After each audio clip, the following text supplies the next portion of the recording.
या साईडला पूर्ण एल शेपमध्ये आम्ही स्टडी युनिट डिझाईन केलंय.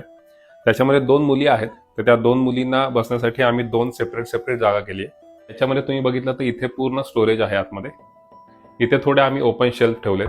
इथे ओपन बॉक्स आहे, त्याला आतमध्ये प्रोफाईल लाईट आहे, आणि इथे ओपन शेल्फ आहे, त्याच्यावरती काही टॉईज वगैरे ते ठेवू शकतात.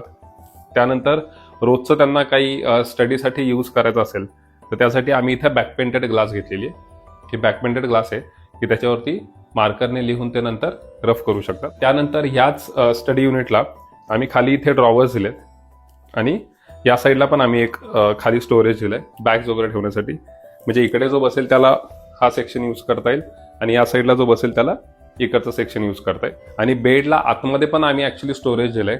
हायड्रोलिक बेड आहे, आणि रोजचे काही पांघरून असतात तर ते ठेवण्यासाठी आम्ही फ्रंट साईडने इथे ट्रॉली दिलेली आहे. तुम्ही बघितलं तर ही पूर्ण ट्रॉली आहे. बेडबॅग आम्ही डिझाईन केलाय. त्याच्यामध्ये हे MDF मध्ये पॅनलिंग केलंय. त्याच्या बाजूला इथे आम्ही लॅमिनेटमध्ये ग्रोईंग केलंय, आणि त्याला आम्ही पॉलिश केलेलं आहे. आता हा ड्रेसिंग टेबल आहे.